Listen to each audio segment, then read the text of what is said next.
প্রিয় দর্শক, আসসালামু আলাইকুম রহমতুল্লাহ। দরজায় করা নাড়ছে ত্রয়োদশ জাতীয় সংসদ নির্বাচন, আর এই নির্বাচনকে নিয়েই বাংলা ভিশনের নিয়মিত আয়োজন এন মোহাম্মদ নিবেদিত রোড টু ভোট অনুষ্ঠানে আপনাদের সবাইকে সাদর আমন্ত্রণ জানাচ্ছি। আমি মামুন আবদুল্লাহ। দর্শক, আজকে আছি আমরা মানিকগঞ্জ জেলায়। এই জেলায় মোট 3টি আসন। আমরা মানিকগঞ্জ 3 আসন নিয়ে আজকের এই প্রোগ্রামটি সাজিয়েছি এবং এখানে ভোটার আছেন প্রায় 4 লাখের বেশি এবং এখানে প্রার্থী আছেন 9 জনের মতো। আমাদের মাঝে আজকে উপস্থিত আছেন 2 জন প্রার্থী।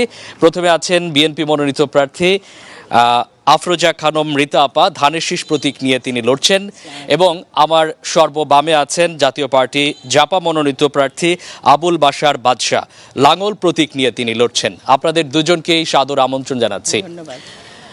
দর্শক, মানিকগঞ্জ ঢাকা জেলার খুবই সন্নিকটে। আমরা এই জেলার সমস্যা সম্ভাবনা নিয়ে আজকে কথা বলবো। তার আগে এই জেলার নির্বাচনের খবরাখবর জানতে আমাদের জেলা প্রতিনিধি মোহাম্মদ আকরাম হোসেনের কাছে যেতে চাই। আকরাম জানাবেন আমাদের এই মানিকগঞ্জ জেলার সবশেষ খবর নির্বাচনের।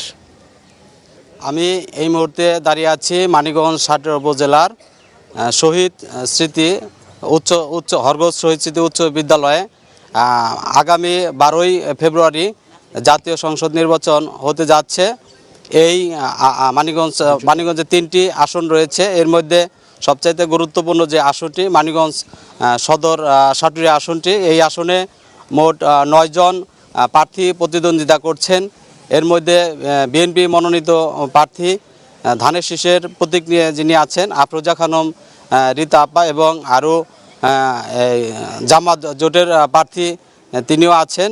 মোট 9 জন প্রার্থী এখানে প্রতিদ্বন্দ্বিতা করছেন। এখন পর্যন্ত প্রতীক বরাদ্দের পর থেকেই বিভিন্ন গ্রামগঞ্জে হাট বাজারে প্রচারণা চালিয়ে যাচ্ছেন। কোনো ধরনের অপ্রীতিকর ঘটনা ঘটেনি মানিকগঞ্জে।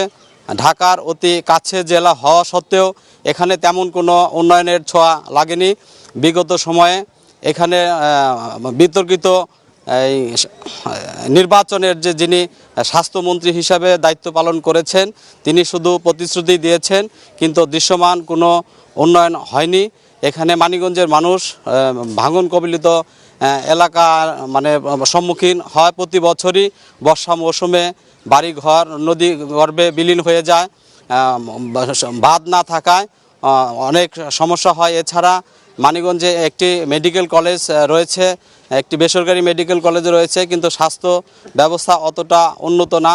জনবল সরকারি যে মেডিকেল কলেজ রয়েছে সেই মেডিকেল কলেজে জনবল সংকটের কারণে আরও অন্যান্য সমস্যার কারণে কিন্তু কাঙ্ক্ষিত সেবা এই এলাকার মানুষ পাচ্ছে না। এছাড়া শিক্ষা ব্যবস্থারও খুব খারাপ অবস্থা, ভালো কোনো শিক্ষা প্রতিষ্ঠান নেই বললেই চলে। এছাড়া বিনোদনের জন্য কোনো পার্ক নেই। একটি পার্ক আছে, মুক্তিযোদ্ধা শিশু পার্ক, সেই পার্কও খুবই নাজুক অবস্থা। ওই পার্কে প্রবেশ করা যায় না, ওইখানে মাদকের আড্ডাখানা হয় প্রতিনিয়ত। তো এছাড়া এই মানিকগঞ্জে এই ছিল আমার কাছে সর্বশেষ খবর। মামুন আবদুল্লাহ। আকরাম, আপনাকে অসংখ্য ধন্যবাদ। আমরা মানিকগঞ্জের খবরাখবরের টুকিটাকি জানছিলাম এবং ঢাকা জেলার খুবই সন্নিহিত হওয়া সত্ত্বেও এই জেলার তেমন খুব একটি বেশি উন্নয়নের ছোঁয়া লাগেনি। তবে নির্বাচনী পরিবেশ বেশ জমজমাট। আমার আশপাশের পরিবেশ দেখেই নিশ্চয় দর্শক আপনারা এতক্ষণ আজ করতে পেরেছেন। আমরা একটু যেতে চাই আজকের আমাদের অনুষ্ঠানের প্রার্থীদের কাছে। প্রথমে যেতে চাই বিএনপি মনোনীত প্রার্থী রীতা আপা, আপনার কাছে। আপনি নির্বাচনে জয়ী হতে পারলে কি কি ইশতেহার নিয়ে এসেছেন? নিশ্চয় আপনার দলের একটি ইশতেহার আছে, এবং আপনার নিজস্ব কোনো ইশতেহার আছে কিনা এই এলাকার উন্নয়নের জন্য? ধন্যবাদ আপনাকে। যেহেতু দল করি, দলের ইশতেহার তো আছে, পাশাপাশি যেহেতু প্রার্থী হিসাবে আমরা যখনই যেখানে যাচ্ছি অনেক সমস্যা শুনছি। যে বিগত 17 বছরে কোনো কিছুই হয় না, এত উন্নয়নের কথা আমরা শুনেছি। এখন যখন বিভিন্ন গ্রামে গঞ্জে যাচ্ছি সবারই একই কথা, আপা রাস্তাঘাট ঠিক করে দিতে হবে, কালভার্ট নাই, ব্রিজ নাই, আমাদের যাতায়াতের অসুবিধা হয়। আসলে সমস্যাগুলি সমাধান তখনই হবে দেখব জনগণের প্রায়োরিটি কি, জনগণ কোনটা চাচ্ছে আগে। তাদের এটা মূল যেটা দেখছি আমি, যে রাস্তাঘাটের ব্যাপারটা তাদের কাছে মূল সমস্যা। আর পাশাপাশি যেটা আছে কর্মসংস্থানের অনেক এখানে বেকার আছে, তাদেরও একটা সমস্যা আছে, সেটার ব্যবস্থা করতে হবে। তারপর আমাদের মানিকগঞ্জে ছেলেমেয়েরা যে খেলাধুলা করবে সেরকম আন্তর্জাতিক মানের কোনো স্টেডিয়াম নাই। সেটা যদি আমরা যদি করতে পারি দল ক্ষমতা আসার পরে, তাহলে যে ইয়াং জেনারেশনটা যে মাদকাসক্ত বিভিন্ন খারাপ কাজের সাথে লিপ্ত হয়ে যাচ্ছে, সেখান থেকে তাদের আমরা জানি খেলাধুলামুখী তরুণ করা যায়। ভোটার আছে প্রায় 4 কোটির হ্যাঁ, মতো। 4 লাখ 4 কোটি সারা বাংলাদেশে। সারা বাংলাদেশে 4 কোটি। আপনার এখানেও নিশ্চয়ই অনেক হ্যাঁ, তরুণ আমার ভোটার এখানে- আছে হ্যাঁ, তরুণ। যারা এবারই প্রথম ভোট দিবে, তাদের জন্য আপনারা কি ধরনের ইশতেহার নিয়ে এসেছেন? তরুণ ভোটারদের জন্য নিয়ে এসেছি যেটা হলো যে তাদের শিক্ষার মান যাতে ভালো হয় সেদিকে আমরা করব, লক্ষ্য রাখবো। কারণ আমাদের মানিকগঞ্জে কোনো সরকারি বিশ্ববিদ্যালয় নেই, পড়তে হলে এলাকা ছেড়ে তাকে অন্য জায়গায় যেতে হচ্ছে। এই জন্য আমাদের ইশতেহারে আছে আমরা একটা সরকারি বিশ্ববিদ্যালয় করার একটা ইচ্ছা আছে। আর তারপর তাদের যেটা মেন দরকার, পড়াশোনা করার পরে তাহলে তো ছেলেগুলি বেকার হয়ে যাবে, তাদের কর্মসংস্থানের ব্যবস্থা, এটাও আমাদের ইশতেহারে আছে। তো এইভাবে পর্যায়ক্রমে এই তরুণদের খেলাধুলামুখী, সবাই যে পড়ালেখা ফার্স্ট সেকেন্ড হয় তা তো না, অনেকের বিভিন্ন প্রতিভা থাকে, সেই প্রতিভা দিয়ে তার ভবিষ্যৎ যাতে সুন্দর করা যায় সেদিকেও আমরা কাজ করব। নিশ্চয় আপনার আরো ইশতেহার অবশ্যই আছে, আচ্ছা, সেসব আরো বিষয় নিয়ে আমরা কথা বলবো। একটু বাদশা ভাইয়ের কাছে যেতে চাই, আপনি নির্বাচনে যদি জয়ী হতে পারেন আপনার ইশতেহারে কি কি আছে? আমার প্রধান লক্ষ্য হলো সন্ত্রাসমুক্ত সমাজ গড়া। এই ইয়াং ছেলেরা যে সন্ত্রাসী কার্যকলাপ করে সেই কার্যকলাপগুলো বন্ধ করা, এই চাঁদাবাজদের হাত থেকে এলাকা রক্ষা করা এবং এলাকায় যে মাদক ছেয়ে গেছে এই মাদক থেকে সমাজকে রক্ষা করা, এটা আমার প্রধান লক্ষ্য। তারপর শিক্ষাঙ্গনে শিক্ষার্থীরা অভিভাবকদের সম্মান দেয় না, গার্জেনদের সম্মান দেয় না, সেই সাথে শিক্ষকদের সম্মান দেয় না। আমি চেষ্টা করব সেই শিক্ষার্থীরা যাতে শিক্ষকদের সম্মান করে, এলাকাবাসীদের সম্মান করে এবং আমার এলাকায় আমি দীর্ঘ 30 বছর আগে এই ঢাকার বাইরে কোনো এক প্রতিষ্ঠানে চাকরি করতাম, সেই এলাকায় যেতাম, সেখানে রাস্তাঘাটের যে অবস্থান দেখছি, বর্তমানেও এই সাটোয়া মানিকগঞ্জের রাস্তাঘাটের অবস্থা অনেক খারাপ। কাজেই আমি চেষ্টা করব যে সেই রাস্তাঘাটগুলো কীভাবে উন্নয়ন করা যায়। দুজনের ইশতেহারে খুবই চমৎকার এবং জনবান্ধব কিছু ইশতেহার আপনারা নিয়ে এসেছেন। নিশ্চয়ই আপনারা মানুষের দ্বারে দ্বারে ঘুরছেন এবং তাদের সমস্যাগুলো শুনছেন। আমরা একটু এখানে সাধারণ মানুষের কাছে একটু যেতে চাই, যাদের কথা শুনতে চাই একটু দয়া করে হাত তুলবেন। আপনাদের এলাকার সমস্যা নিয়ে আপনারা বলবেন, প্রশ্ন করবেন আপনাদের জনপ্রতিনিধি যারা আসছেন। আমরা একটু মাইক যারা আছে একটু এগিয়ে দেওয়ার জন্য বলছি। প্রথমে প্রশ্ন করছেন একজন বয়োবৃদ্ধ, আপনি একটু দাঁড়িয়ে প্রশ্ন করবেন আপনার এলাকায় কি সমস্যা এবং কার কাছে কি প্রশ্ন করছেন, কি চান? আমি আব্দুল কুদ্দুস খান মজলিস মাখন চেয়ারম্যান। আমার নেত্রী, ওনার আব্বাও ছিলেন হারুন রশিদ খান মুন্নু সাহেব, তিনি ওই এলাকার জনপ্রতিনিধি ছিলেন। এমন কোনো শিক্ষা প্রতিষ্ঠান, ধর্মীয় প্রতিষ্ঠান নাই যেখানে তিনি সহযোগিতা করেননি। জি, একটু সরাসরি প্রশ্ন করলে আমাদের জন্য সুবিধা হয়। আফরোজা খান রীতা আপাকে, ওনাকে প্রশ্ন করার আগে আমি দুটো কথা বলি আপনাকে। কারণ উনি এই এলাকাতে যে এলাকার অবস্থা দেখে তিনি নিজেই জনগণকে বলতেছেন এই কাজগুলা করা প্রয়োজন। জনগণ দাবি যেমন করতেছে, ওনার নিজেরই ব্যক্তিগত আকাঙ্ক্ষা থেকে উনি বলতেছেন এই এলাকার উন্নয়ন আমাকে করতে হবে এবং আল্লাহ পাক যদি আমাকে সামর্থ্য দেন তাহলে এই এলাকার সার্বিক উন্নয়নের জন্য আমার সকল ধরনের প্রচেষ্টা। নিশ্চয় আপনিও এই এলাকায় একজন জনপ্রতিনিধি, আপনি বলছিলেন আপনার এলাকায় কি সমস্যা আছে যেটি এমপি হওয়ার পরে যিনি এমপি হবেন তিনি সেটি সমাধান করতে পারবেন, কি সমস্যা আছে? এলাকার সমস্যার মধ্যে ঢাকার অতি কাছে সাটুরিয়া উপজেলা। এক সময় ছিল ওই সাটুরিয়া উপজেলাতে ভিতরে আসাই যেত না। হারুন রশিদ খান মুন্নু সাহেব এবং তার আগে নিজামুদ্দিন খান এই এলাকার উন্নয়নের জন্য অনেক কিছু করেছেন।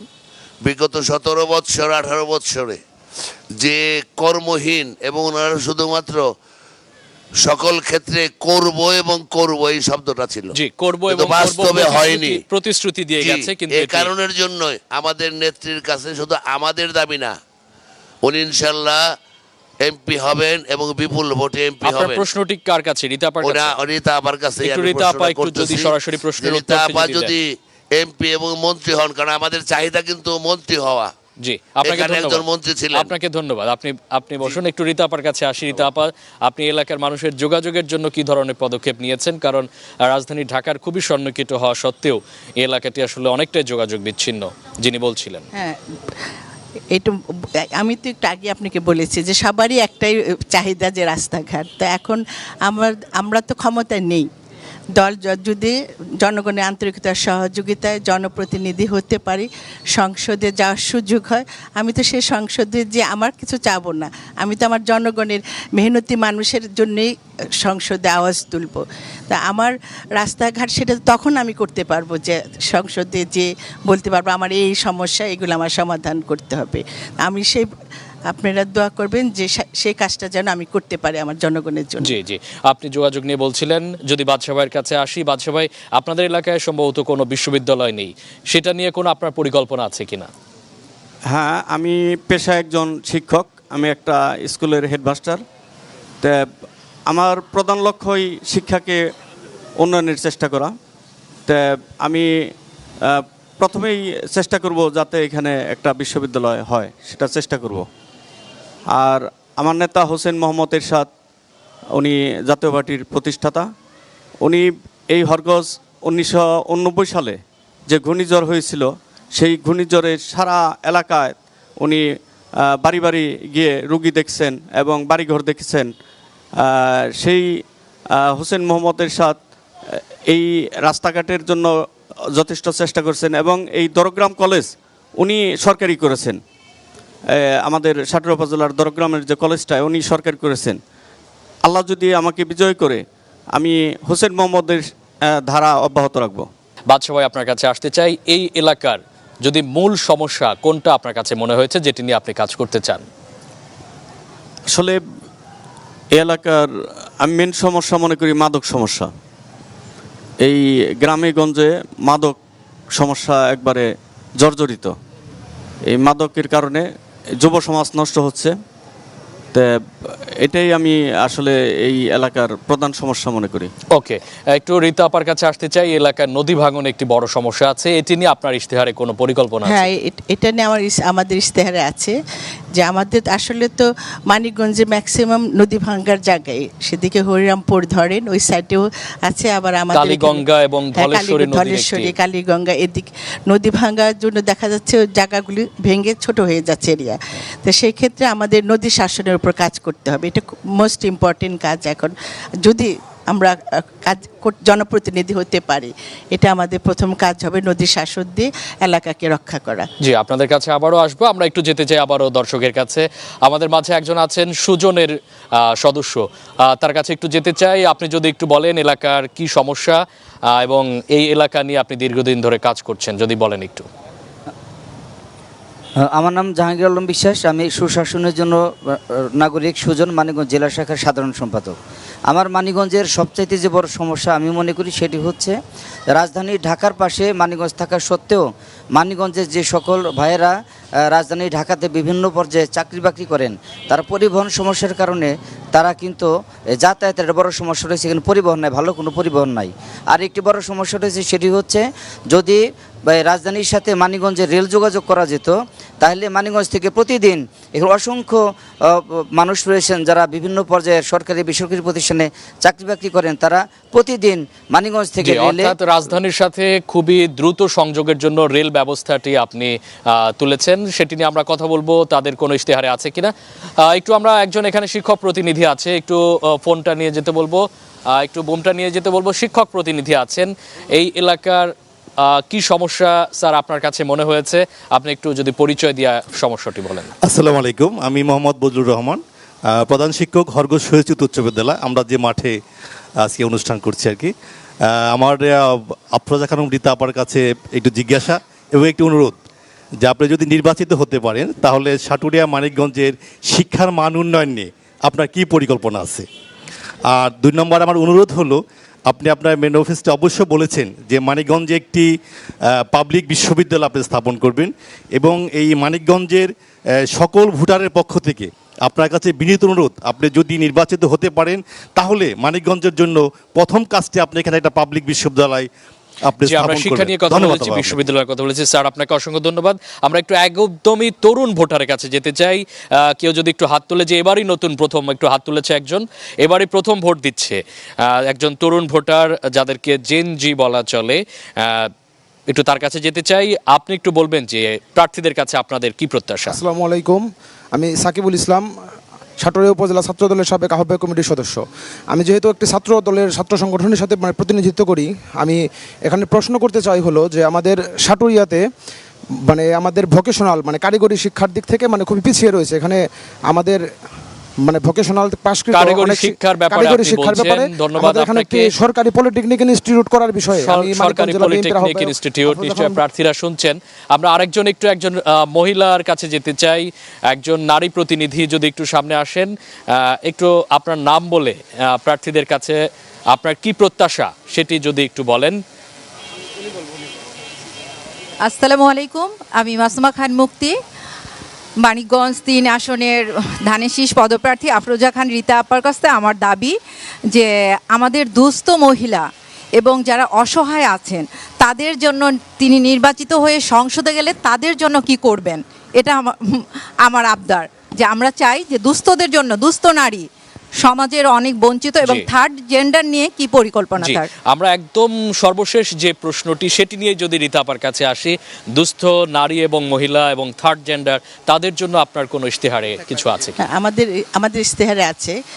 কারণ ওই মানিকগঞ্জে আপনারা দেখেছেন যে বিশেষ করে নদী ভাঙ্গনের সাইডে যারা আছে তারা খুবই অসহায় এবং দুস্থ অবস্থায়। তাদের যেটা দরকার, আমি মনে করি যে এই দুস্থ নারীদের জন্য কর্মসংস্থানের ব্যবস্থা করা। কারণ তারা ইন্ডিপেন্ডেন্টে চলতে পারতেছে না, তাকে ডিপেন্ড করতেছে হাজব্যান্ডের উপরে। আর আরেকটা যেটা আমি চিন্তা করছি যে তাদের অনেকের হাতের কাজ ভালো জানে।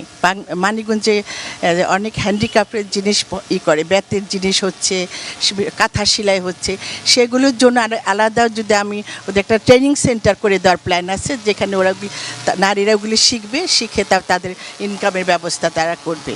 আরেকটি বলছিল একজন তরুণ ভোটার যে ভোকেশনাল কোনো ট্রেনিং এর, এটাও আমাদের ইশতেহারে আছে।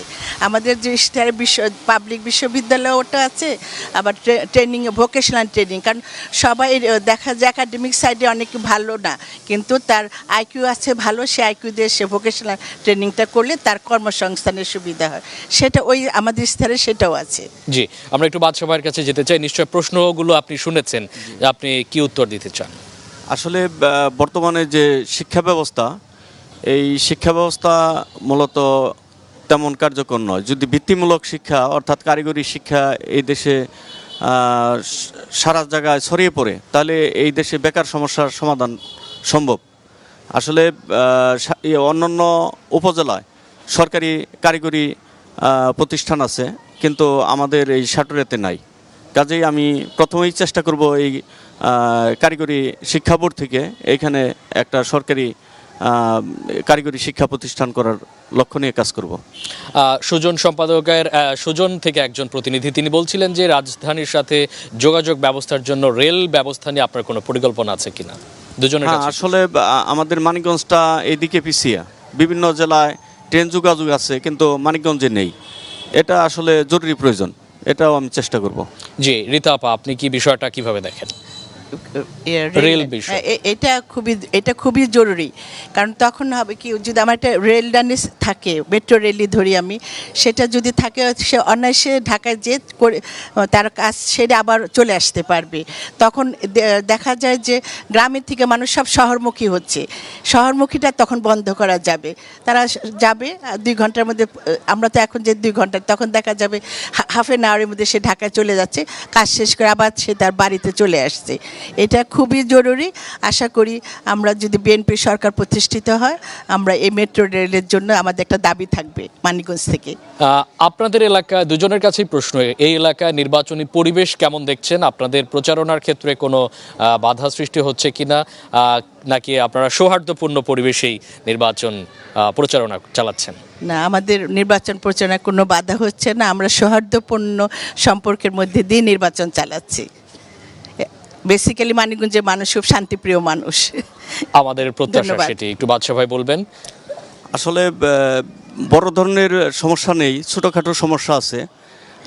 আমার কিছু কিছু জায়গায়, বিশেষ করে আমার যে মহল্লা, সেই মহল্লার আমার যে ব্যানারগুলো লাগাইছি সেই ব্যানারগুলো একটাও নাই।